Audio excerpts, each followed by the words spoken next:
Falling for Havoc, a Wattpad novella written by M.E. Randall. Chapter 12, Falling in Serenity. Serenity is right. Once I leave the building, Emily hurriedly dials her boyfriend's number. Tryon picks up and in a heartbeat offers for her to stay with him. He's even gracious enough to extend the invitation to me as well. I would gladly accept his generous offer if I could endure the lengthy commute, but the distance is too far to manage. Throughout this exchange, Serenity remains close by as she waits patiently for my decision. "What are you going to do?" Emily asks gently, drawing my attention back to her. Her eyes reflect her concern for me and possibly being alone. Several of our neighbors crowd the bus stop along with Emily. They are lined up, ready to head out where they plan to stay. I reassure her, saying, "I'll figure something out, so don't worry. I'll stay with another friend that lives nearby." Emily's face scrunches in doubt. "What other friend?" "I have other friends," I assert defensively, the tension evident in my voice, fully aware that this statement is far from the truth and that Emily knows I'm a recluse. "Is this other friend a billionaire boyfriend?" Emily inquires, her skepticism evident as she crosses her arms tightly over her chest, a knowing smirk on her lips. "No," I stammer, my voice barely above a whisper as I cast a discreet glance toward Serenity, my heart racing with apprehension. I hope she's far enough away, absorbed with others around us, to catch Emily's and my conversation. The mere thought of letting her in on the secret that I'm sleeping with her brother feels wrong. Yet, a nagging sensation that she might already know haunts my conscience. "I really do have other friends," insist, attempting to salvage some semblance of normalcy, though the words feel hollow as they hang in the air, weighed down by the awareness that Emily knows when I'm bluffing. Emily responds with a raised eyebrow, clearly unconvinced. I exhale deeply, nodding toward the bus as it approaches, urging her to board. "I promise I'll be okay.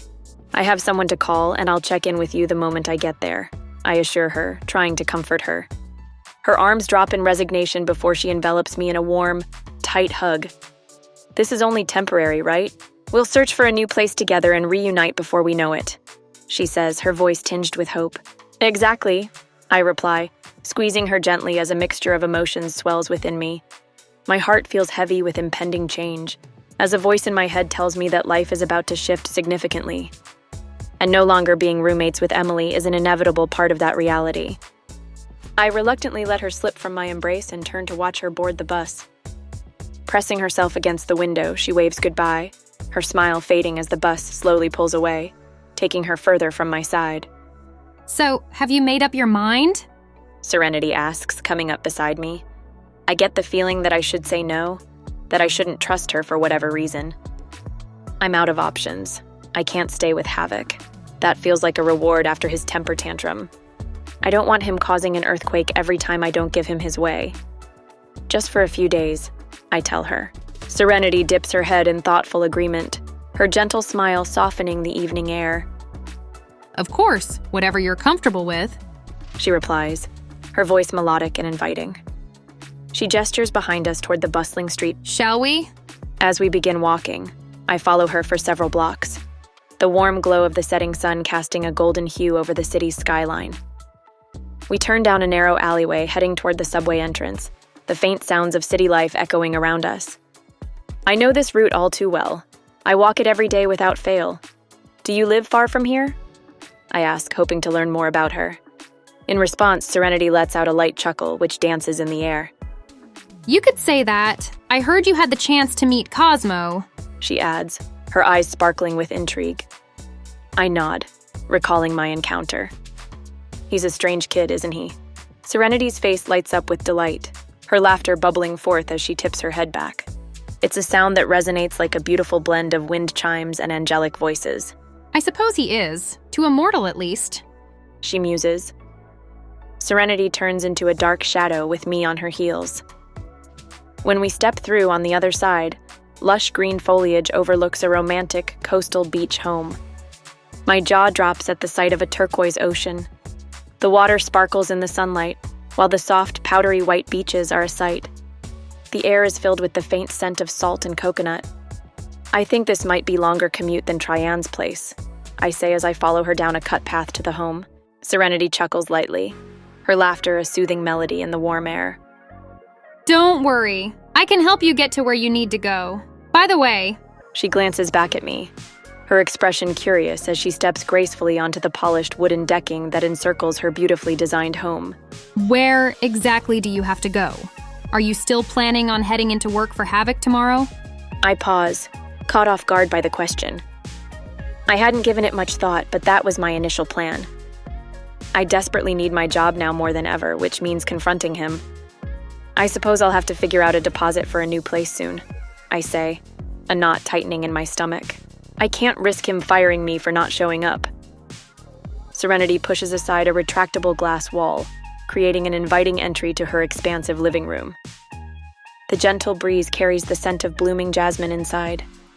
She pauses, turning to face me with her brows knitted together in concern. Do you honestly think he'll pay you? Why wouldn't he? I respond, following her into the airy space. The pristine white walls radiate warmth made even more inviting by the golden sunlight pouring in through the broad picture windows, casting soft, elongated shadows across the refined furniture. When I inquired about you yesterday evening, he casually mentioned that he hired you to assist him in bringing about the end of the world. If his plans involve an apocalypse, then money and benefits aren't likely to be of any real value to you, are they? She slips her graceful hands into the pockets of her crisp white slacks as she perches on the arm of her elegantly upholstered couch, her gaze fixed intently on me. I shake my head in disbelief, trying to dispel the anxiety swirling in my mind. No, he's going to pay me. Besides, I really should talk to him. Serenity exhales deeply, her breath escaping like a whisper of disappointment into the still air. I was truly hoping you'd make this easier for both of us. She says, her brow furrowing.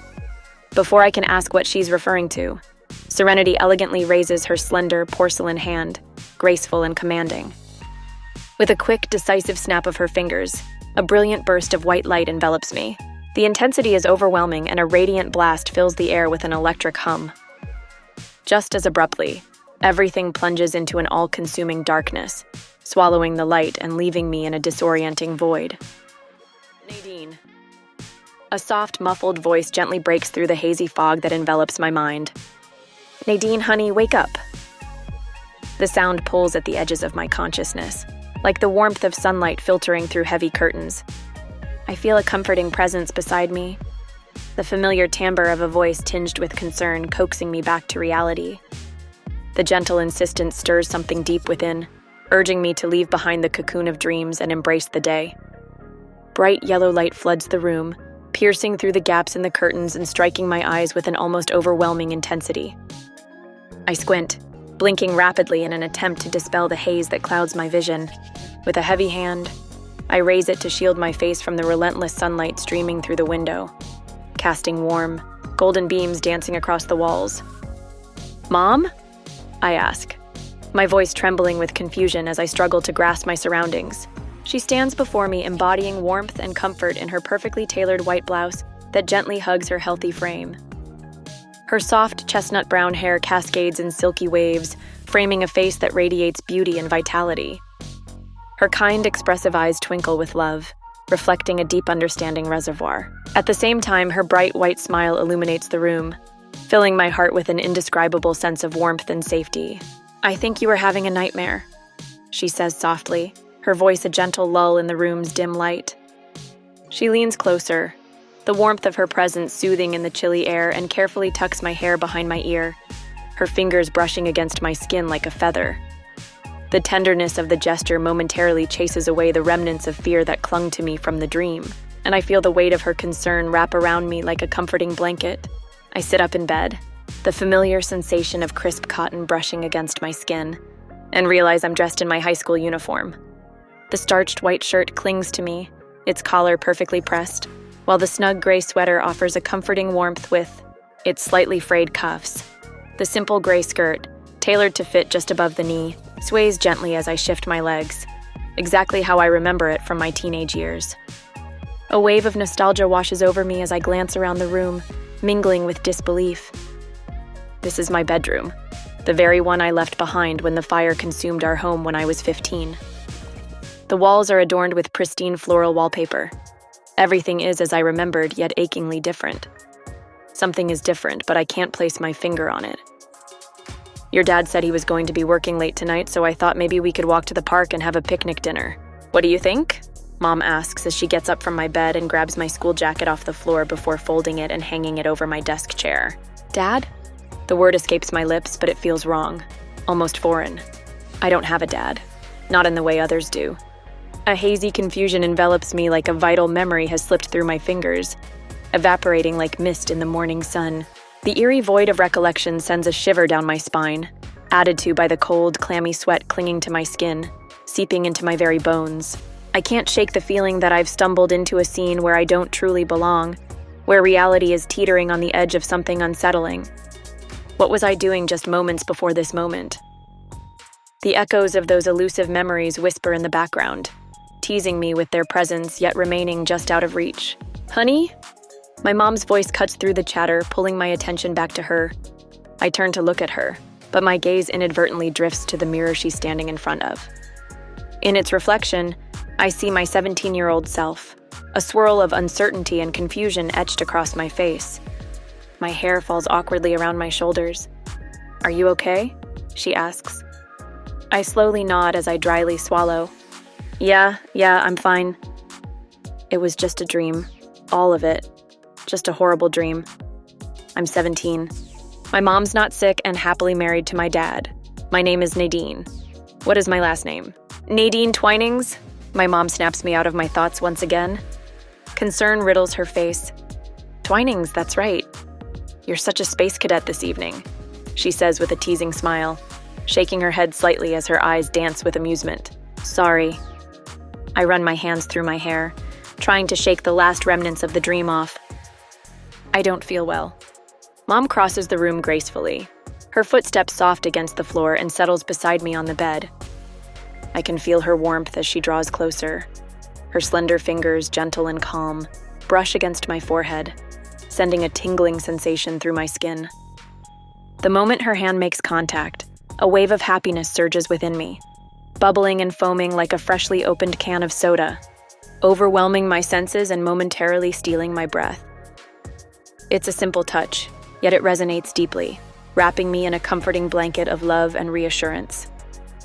You don't have a fever, she states. Her lips twist in thought. We probably should stay in, though. Maybe this weekend the three of us can go out for a picnic. Hey, maybe we can even invite Grandma and Grandpa? Grandma and Grandpa? I inquire, my voice barely more than a whisper as I shift to the edge of my bed. Uncertainty tugs at my heart, but I thought they were gone, I continue, the weight of my confusion pressing heavily on my chest. Gone? Mom furrows her brow in confusion for a moment, processing my words. Then, as if a light bulb has switched on, her face brightens with recognition. Oh, you're referring to their cruise. They returned just last night. I nod, but I feel more unsettled than before. Grandma and Grandpa weren't on a cruise. Whatever trip they were on, it was longer than a few weeks' cruise. Come on. Mom nods toward my bedroom door. Maybe getting some food in that tummy will help you feel better. Thank you for listening to Chapter 12 of Falling for Havoc. I hope you enjoyed it. If so, please like this video, subscribe to this channel, and hit the bell for more notifications. Falling for Havoc can be found at patpad.com or on the Wattpad app. Search for my username, reading_mermaid08, to see this book and many others I have written.